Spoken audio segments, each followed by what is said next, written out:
Today let's focus on grace at the king's table from 2 Samuel chapter 9. Now just imagine the royal table of King David. The air is rich of fragrance, goblet of gold, dishes overflowing with food, laughter from the prince Absalom, the very picture of strength. Across from him, the radiant Tamar, beauty refined. Further down, young Solomon, his eye already burning with divine wisdom.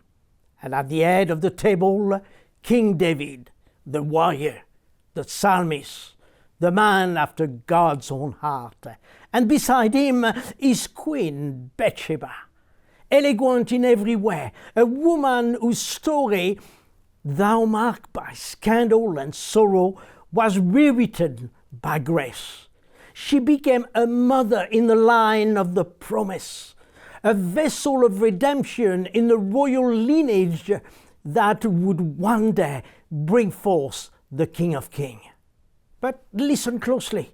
The sound of crutches echoing through the marble floor, a silhouette appear, limping, slow and certain. Who is this, you may ask?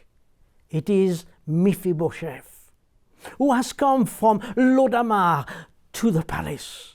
Lodamar means no pasture, no word, no hope. It is the kind of place people forget and where people go to be forgotten. That's where Mephibosheth was, crippled in both feet, dropped by life, dropped by trauma, and dropped by history. But grace came looking for him.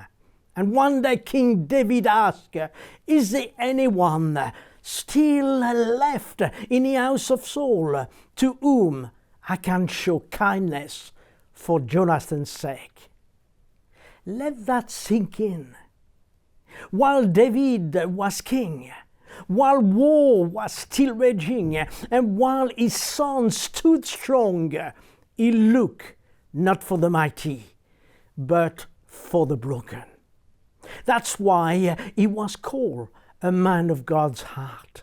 And who sees covenant over conditions? David did not bring Mephibosheth in because he had something to offer. He brought him because of a covenant, a promise that he made to Jonathan years before.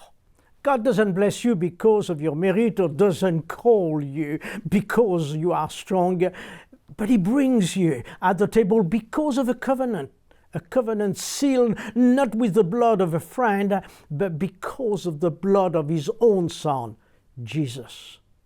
Grace in your condition and honor covenant.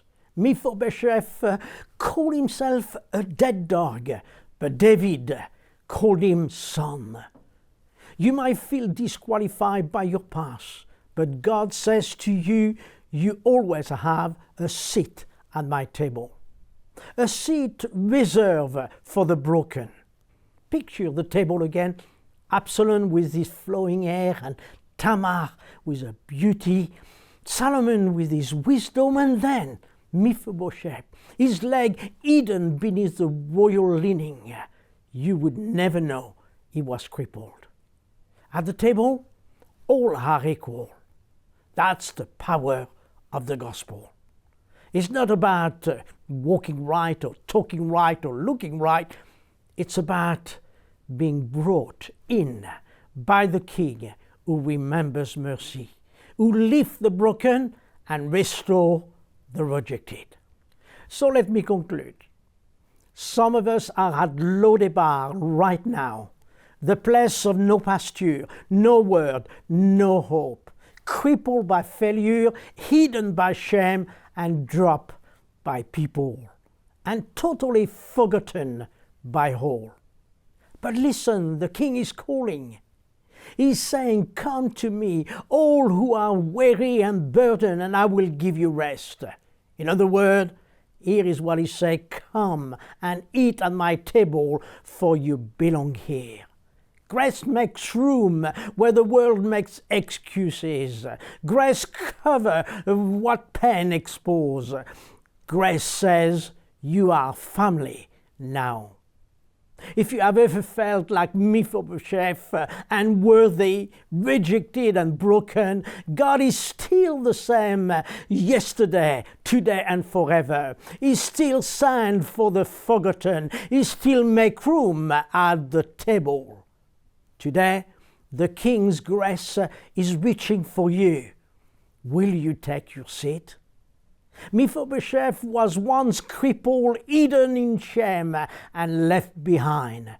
But when the king called, he wasn't brought in to be felt sorry for. He was brought in to be repositioned at the king's table.